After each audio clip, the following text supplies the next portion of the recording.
Our fourth and final forum features candidates for Senate District 46, Ron Grooms and Chuck Freiberger.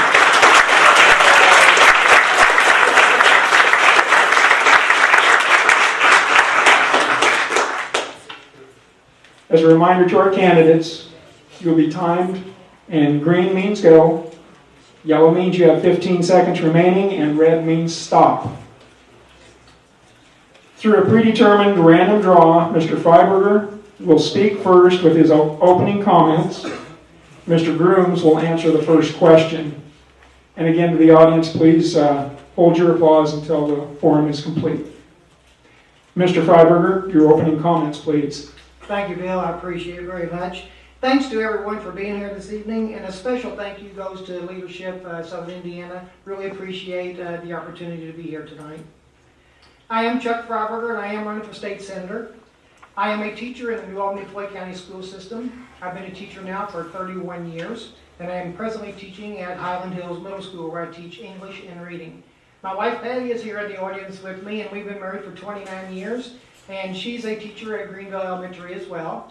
And we have two daughters, and both of our daughters are in education.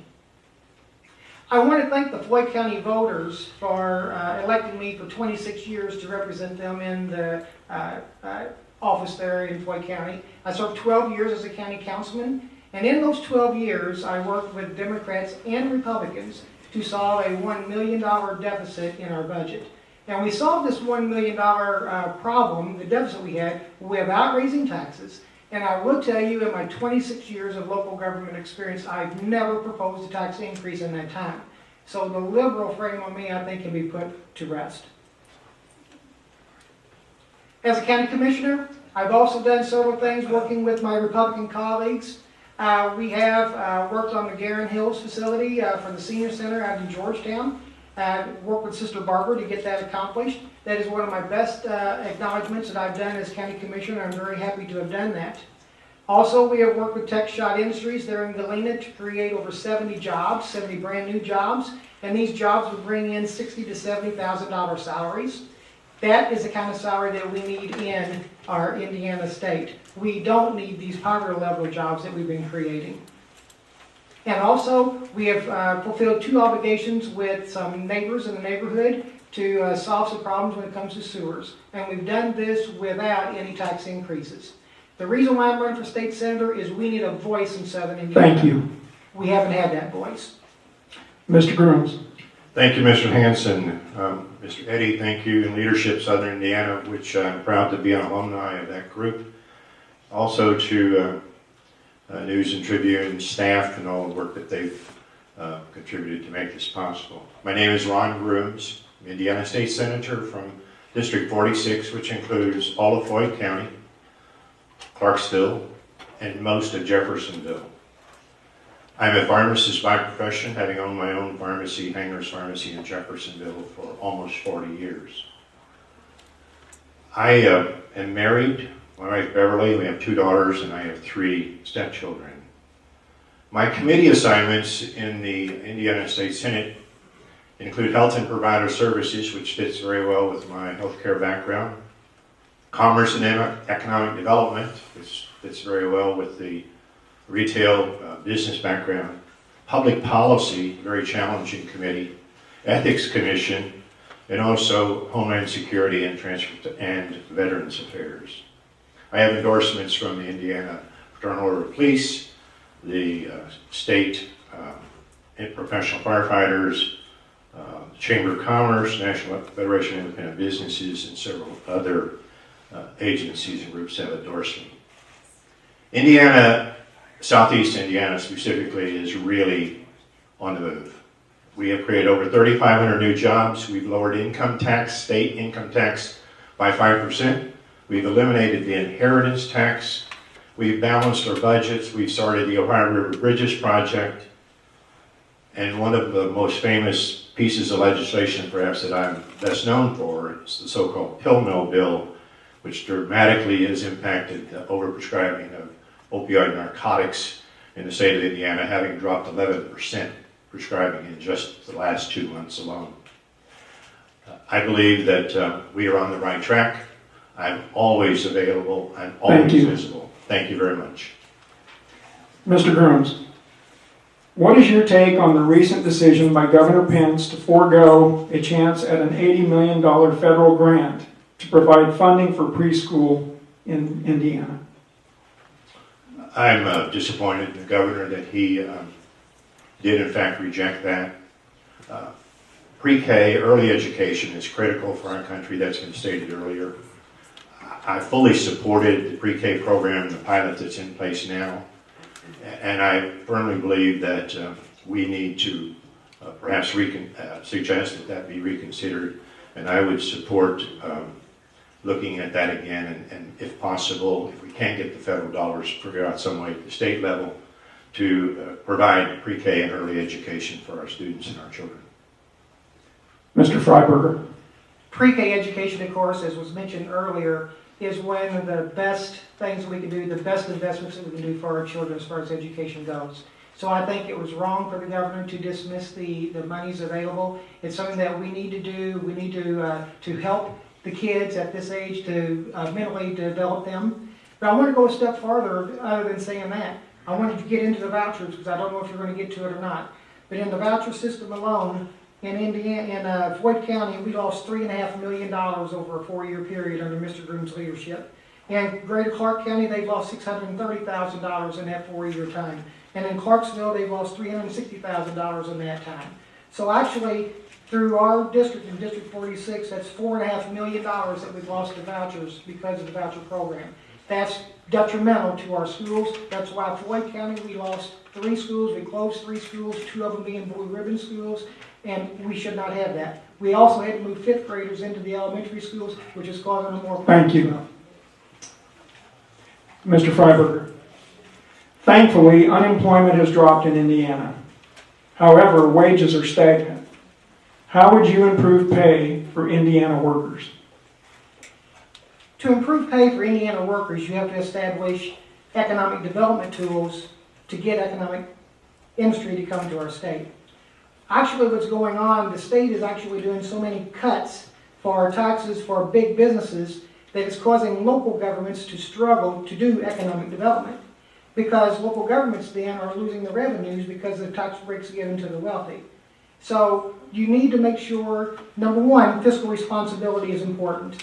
And after your fiscal responsibility, you have to build infrastructure. You have to increase your education. You have to lower your health or raise your health benefits so that people are healthy. And then you also have to make sure that the infrastructure is in place. So again, that was infrastructure, that was education. Those implements have to be done in order to bring economics to your community. And we haven't been doing that in the state of Indiana. Mr. Grooms. I believe the question deals with raising the income levels of the employees in our country, in our community. We have done a great job in southeastern Indiana, my district, in doing that. Over 3,500 new jobs have been created, new jobs. Indiana leads the nation in new manufacturing jobs in 2013. Indiana has created over 62,000 private sector jobs in the last year alone. Jobs that pay well. Riola Pharmaceutical in River Ridge. Beach Mold and Tool, Samtec in New Albany. Those are just examples of companies that pay good wages and have, most of which have openings and have positions available. I believe with the efforts of the Indiana Economic Development Commission, which hopefully will select our area as a regional city, with the efforts of Purdue University and the studies that they make available through the Technology Center. Thank you, Mr. Grooms. Thank you. Mr. Grooms. All of our local school corporations are currently on a balanced calendar. Do you believe that this should be an individual school corporation's decision, or would you prefer the legislature and state superintendent get involved to make all Indiana schools follow the same calendar format, whether balanced or not? I support the efforts of local schools to set their own schedule, their own balanced calendar, however they see fit to make that schedule happen. Each community is different. Perhaps Anderson, Indiana doesn't have the same issues as Jefferson or New Albany. Rural communities certainly have different issues than perhaps urban and Annapolis, Gary cities schools. So I think it should be a local decision. I support the efforts that are being done here, and overall I support the balanced calendar as it's being enacted, and I believe it should be a local decision. Mr. Freiberger. I agree. I think it's a local decision, and I think it's because with Indiana being in the way it's located, weather could be a major portion of a problem with this. And I think it depends on your local school corporations to make a decision on when they want to have school and when they do not want to have school. So again, I think the local system should have that choice. Since I have a little bit of time, I'm going to get into another issue. Indiana is the #1 state in creating poverty level jobs. The jobs are not paying very well. $6,500 is a reduction in salary since 2002 for our average worker. And poverty is going up, salaries are going down. That needs to be changed in Indiana. Thank you. Thank you. Mr. Freiberger, carrying on with that same thought, Indiana already has a highly rated business climate for new and existing businesses. What can be done to ensure we maintain that high rating as surrounding states begin to change their business climate? I think the high rating is a good thing for Indiana, but again, it's also we're creating the poverty level jobs. We're not creating the jobs that we really want to create. You know, right now people are not making, in the salaries in Indiana, people are not having a livable wage. They're in poverty, and they've got to have a living wage. And I think the tolls on the bridges are going to be just as big of a problem for us. That's going to make it more difficult for the people who live in Indiana, who work in Kentucky. They're not making the salaries now. They're living in poverty, and so that's going to be another burden put on them. I like that Indiana ranks where they are, but you have to build infrastructure, you have to increase education, you have to do better with health, and you've got to lower your crime in order to bring even the better businesses to Indiana. And that's what we need to do. Fiscal responsibility, but you have to make investments as well. Mr. Grooms. What can Indiana do to better the business community, the business environment? We're doing very well at that now.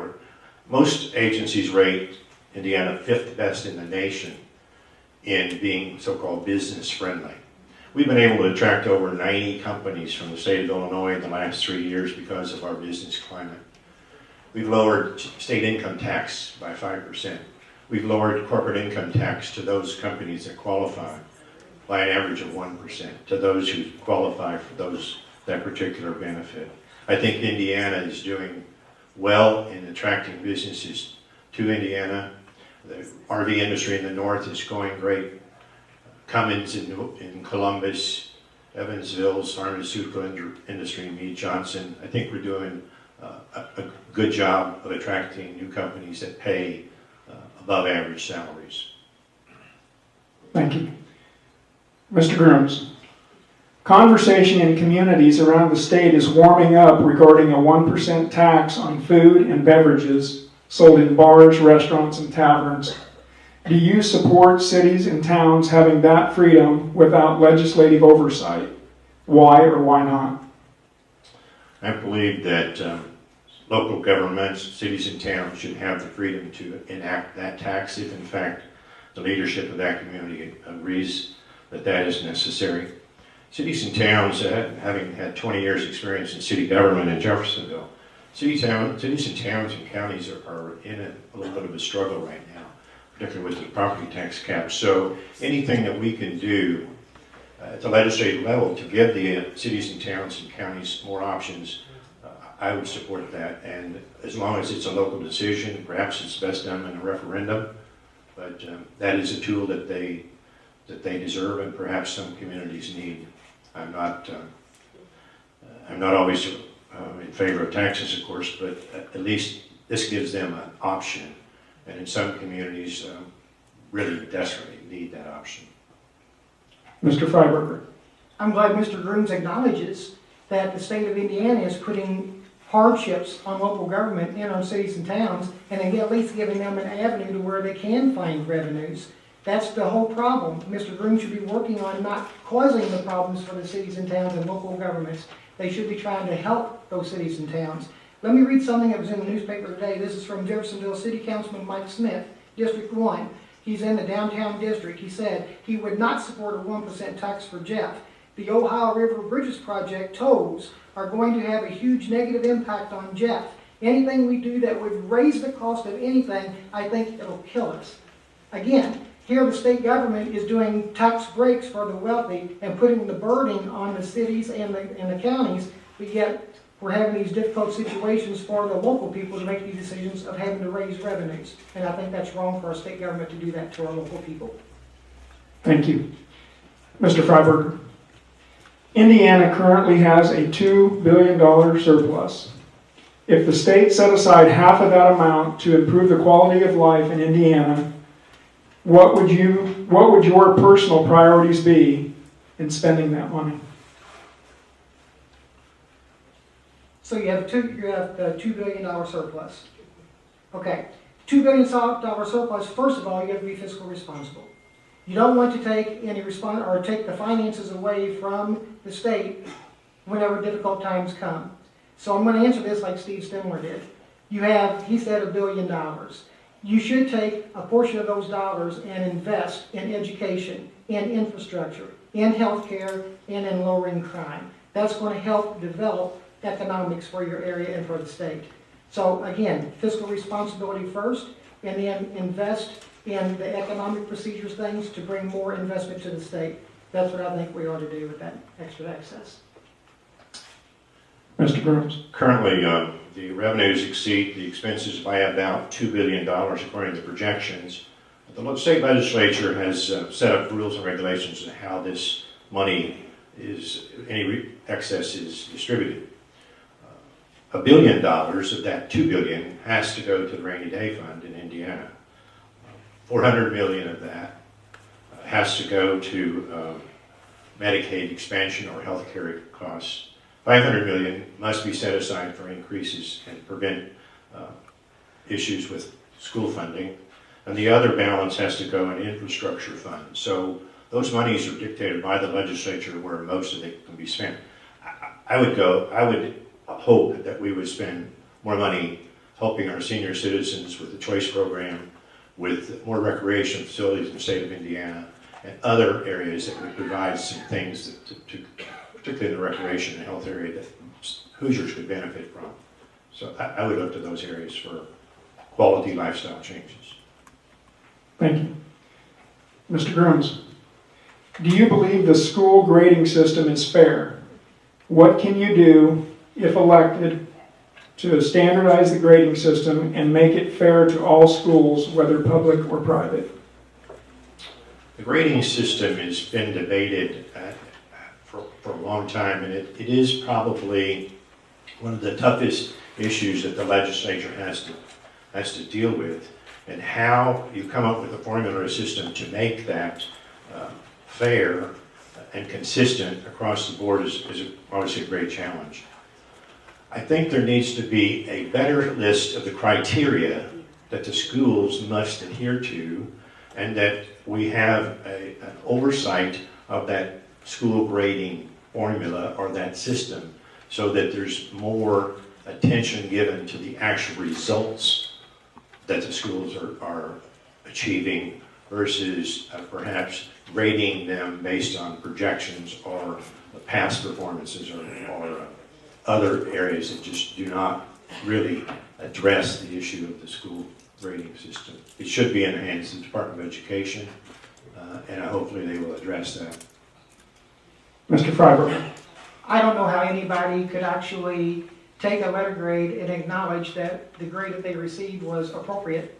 It's been changed so many times. So many charter schools get their grade changed so that they can become passing, so they can get funding, and so other things can happen. I see that as a problem. What I would do is I'd work with Glenda Ritz. I'd work with her as a superintendent of public instruction. I would start using our $3 million that we're wasting every year to create another arm of government to override Glenda Ritz, who was elected superintendent of public instruction. We want to talk about fiscal responsibility. Our state of Indiana is not being fiscally responsible, taking $3 million and wasting it just to override the election of Glenda Ritz. There's no way that I would accept the 8 through F grading scale. I don't agree with it. It's been changed so many times. It's been adapted for the pleasure of the politicians in Indianapolis, and I vote for Glenda Ritz on that issue. Thank you. Gentlemen, this is the last question. Mr. Freiberger, would you support allowing riverboat casinos to move to land, or even more dramatic, to new areas of the state? Why or why not? I would support moving to land, and I'll say that in regards to Clarksville, for example. They could have used the Colgate plant possibly for that situation. As far as increasing the number of riverboats, can be listened to or talked to about that issue. You need to be competitive. Again, you don't want to lose jobs. You don't want a riverboat to go in over in Louisville to take the place of our boats that we have because it is revenue. So I would be open-minded to it. I think you should be able to go to land with the gaming. I think French Lick is a perfect example in that. So I would be open-minded to it, yes. Mr. Grooms. First of all, I'd be opposed to expanding any gaming in Indiana at this time. And moving the riverboats, in my opinion, should be an individual study based on each location. It's not fair to the communities that have the casinos now and the boats and the gaming to just arbitrarily be picked out and singled out to be relocated. Gaming revenues in Indiana, casinos are down over 30% in the last 3 years. It was a great source of revenue for Indiana, but it's sliding away, as they say. So it's something that we need to continue to look at and monitor. We made it easier for them to report a lot of their incomes. We cut the entry fee, the constant going in and out of the gate, if you will. So now they only pay one fee, one time for each entry into the casino. I would be opposed to relocating them to land at this time without a thorough analysis of the entire industry, and also to take a look at the... Thank you. Mr. Grooms, you have 2 minutes for closing thoughts. Thank you, Mr. Hanson. Thank you, Mr. Freiberger. I've had the honor and privilege to have served you as your state senator the past 4 years. My experience has convinced me that our state Senate district is blessed in many ways with great citizens and many resources that contribute to our rich tradition and culture. We are well known for our friendly people and hardworking Hoosiers. It has been exciting to watch the growth in our region. What is just as exciting is future growth and changes ahead. Unemployment in our district today is less than 6% compared to almost 9% when I took office. Over 3,500 new jobs have been created in our Senate district the past 3 years. River Ridge Commerce Center has become home to over 30 new companies and industries. Major improvements are coming in the form of new bridges and infrastructure and an expanded airport. The state legislature just set aside $800 million for improvements to county, local roads, and streets. The state personal income tax has been cut, the largest amount in recent history. The state inheritance tax has been eliminated. Indiana is rated by most resources as the most business-friendly state in the entire Midwest. Our state budget has been balanced the past 4 years. We have been able to increase our revenues over expenses, such as that hit and other emergencies won't be experienced as in 2008. Most of our schools are for improved performance in health and in math and science. We are devoting money and efforts to vocational and career training while students are in high school. State spending for public education has increased since 2011. Retail spending is improving in many areas of our district. More new businesses to continue to expand in our area. As your state senator, I pledge to you to continue the same efforts, focus, attention, energy that I have to this office in the last 4 years. I'm a part-time legislator with a full-time passion for my job of serving you well. Thank you, Mr. Grooms. Thank you. Mr. Freiberger. I want you to understand the reason why I'm running for state senator is we have not had a voice in southern Indiana. We have been not informed with everything that's going on. Let's take the tolls of the bridges, for example. The tolls of the bridges, the increase in tolls is going to be 2.5% every year. That is what projected. Did anybody know that the tolls are going to go up 2.5% or the rate of inflation, whichever is greater? That is the way it's written right now. That's the way it is. The chair, Mr. Grooms, he's the chairman of the transportation, chairman of the transportation committee in Indiana, and he's sitting back and letting the tolls get placed on us without answering for us in Southern Indiana. Hardworking men and women are going to really be affected by the amount of dollars they're going to spend on the tolls. Mitch Daniels in 2010 said in the newspaper, Indiana already has the funding for the bridge project. So why then are we paying tolls? We in Southern Indiana, it's going to be 5 or 6 to 1 Kentucky cars that we're going to be paying the majority of the project. And we also get to pay for Spaghetti Junction, which is totally in Kentucky. So think about that. We're going to be paying that project as well. I would introduce TRIP, Toll Reduction Incentive Plan.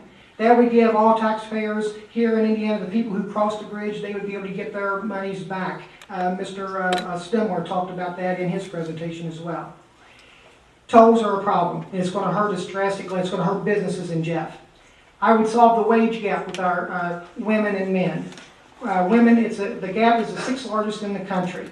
I would establish an equal pay task force. They would be in the Indiana Civil Rights Commission to where women can go and file their complaint whenever they're being discriminated against. I would be against taxing our retirements. I've been to many of the NARF sessions talking about the National Association of Retired Federal Employees. Indiana is one of the very few states that still tax retirements. And I think we need to take a look at that and we need to step up so that we don't pay on our retirements any longer. Again, we have had no voice in Indianapolis to represent us locally. I will be Thank you, your Mr. voice, and I want Freiberger. your support. Thank you.